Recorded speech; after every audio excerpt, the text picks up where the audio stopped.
अच्छा फ़ाद भाई, ये जो आजकल की सहाफ़त है, ये अब पार्टी की सहाफ़त हो गई है। आपके अपने बड़े प्यारे दोस्त इमरान रियाज़ साहब, वो भी एक ही पार्टी को लेके चल रहे हैं। अरशद शरीफ साहब का आपको पता ही है। क्यों ऐसा हो रहा है? सहाफ़त अब पार्टियों की सहाफ़त क्यों रह गई है? क्यों नहीं इसमें जो है वो गैर जानबदारी आ रही और ये किस तरफ जा रही है साहब? अल्लाह करे कि वो दिन आए कि अरशद शरीफ के जो कातिल हैं वो मंज़िल अपनी आखिरी डेस्टिनी तक पहुँचें और उन्हें ट्रायल का सामना करना पड़े और उन्हें सज़ाएँ भी हों। वो तो दे मैंने दिया कीनिया की मैंने अदालत ने। मैंने अरशद शरीफ साहब जितना ब्रिलियंट और बड़ा जर्नलिस्ट नहीं देखा और इतना ज़हीन और इतना काबिल जर्नलिस्ट नहीं देखा। और जिस कदर वो अपने अपने अबूर होता था उन्हें अपने सब्जेक्ट पे, मैंने वो भी नहीं देखा। और बासित इंसान वो जितने खूबसूरत आदमी थे और उम, क्या खूबसूरत बात है। रही बात इमरान रियाज़ भाई की, तो या आप बेसिकली पूछ रहे हैं कि पार्टियाँ वाली, तो इसमें पार्टी की सहाफ़त तो नहीं होनी चाहिए किसी भी लेवल पे, ठीक हो गया? और ये सहाफ़त पार्टी के लिए होती भी नहीं है। इसमें 2 कैटेगरियाँ ज़रा याद कर लें। नंबर 1 कैटेगरी, नवाज़ शरीफ को जिस दिन निकाला गया था, तो हमने कहा था ये गलत निकाला गया। इमरान खान को जिस दिन निकाला गया, तो हमने कहा था ये गलत निकाला गया। एक ये कैटेगरी है, ठीक है, ठीक हो गया? बिल्कुल, वो कैटेगरी है, वो कह रही है कि आइन के मुताबिक चलें। जब आपने 5-0 से नवाज़ शरीफ को घर से निकाला था, तो वो गलत निकाला। ऐसे ही। अच्छा, अब हम इस पे और एडवांस चलते हैं, और एडवांस मसलन मसलन ये कि अभी इद्दत केस चल रहा है। इद्दत केस में एक्विटल हो गया ना, छोड़ा। वो सारा केस आगे अपीलें चले जाएँगी, जहाँ भी जाना है उसने। अगले फोरम पे, कॉम्पिटेंट फोरम पे चला जाएगा। इद्दत केस पे जो गवाहान इन्होंने पेश किए और जो प्रोसीजरल फ्लॉज़ थे, वो बहुत ज़्यादा थे।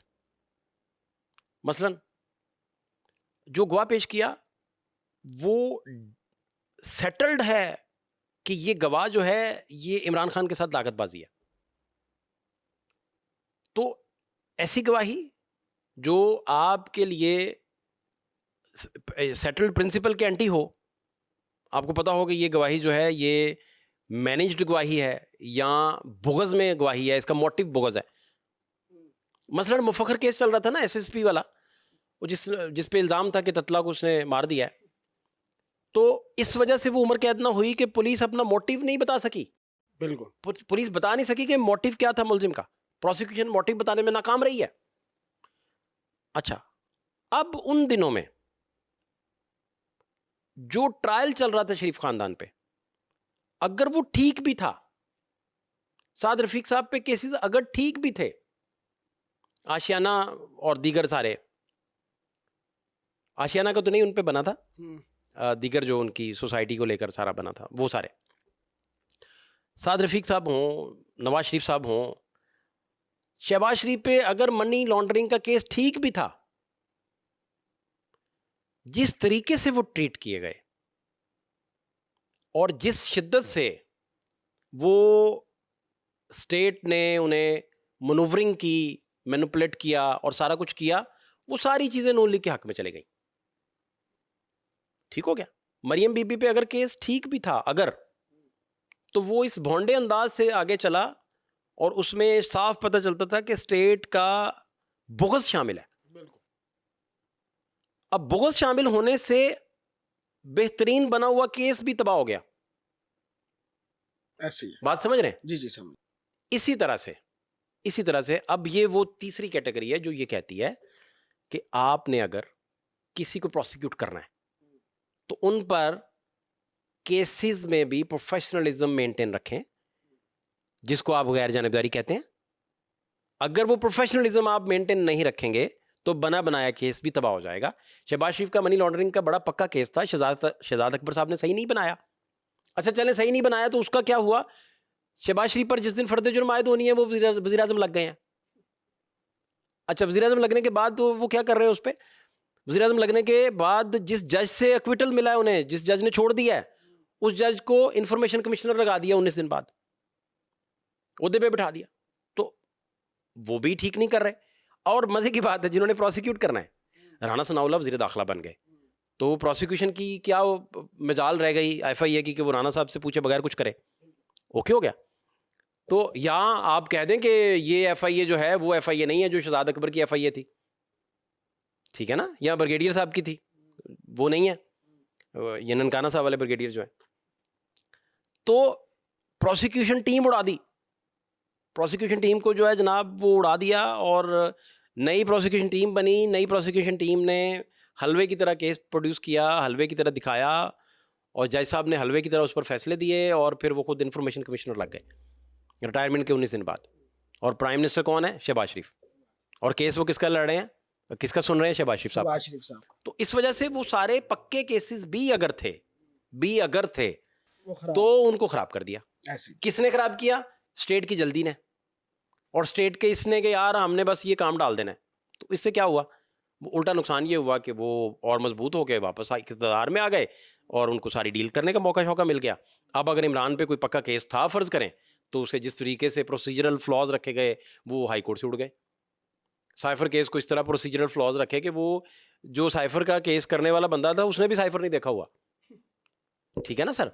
तो वो इस तरह के मसाइल और इस तरह के प्रॉब्लम्स तो फिर आपके सामने सारी चीजें।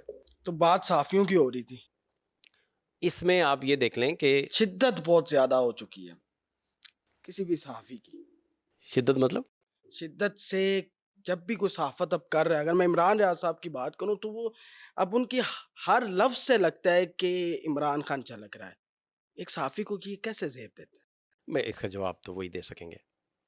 तज़किया तो करते हैं। मैं तो सिंपल ये कह सकता हूँ कि आपके दिल में कोई भगवान नहीं बसना चाहिए, आपके दिल में आईने पाकिस्तान बसना चाहिए, सिंपल सी बात है। क्या चल रहा है पाकिस्तान के अंदर? आर्टिकल 6 लग रहा है, पीटीआई बैन हो रही है, बन्नू के अंदर जो मामला हुआ है, पाकिस्तान के एक ही इदारे को जानबूझ के बुग़्ज़ के अंदर, नफ़रत के अंदर उसको सोशल मीडिया पे ट्रोल किया जा रहा है। उस इदारे के ख़िलाफ़ इतनी नफ़रत, तमाम दुश्मन क़ुव्वतें इकट्ठी हो चुकी हैं। किस तरफ मुल्क जा रहा है? लगता है आपको इस्तेकाम आ सकेगा पाकिस्तान के अंदर? क्या कहता तज्ज़िया आपका? मैं जब सोसाइटी में फिरता हूँ तो मुझे लगता है कि बहुत बड़ा एक सोशल चेंज आ चुका है। अच्छा, वो इतना बड़ा सोशल चेंज है, मैं ये नहीं कह रहा कि वो सोशल चेंज वो है जो यहाँ इनकलाब ले आएगा, मैं ये नहीं कह रहा। अच्छा, ये क्लियर हो गया। नहीं, नहीं, नहीं, वो सोशल चेंज है। सोशल चेंज क्या होता है? मैं बताता हूँ।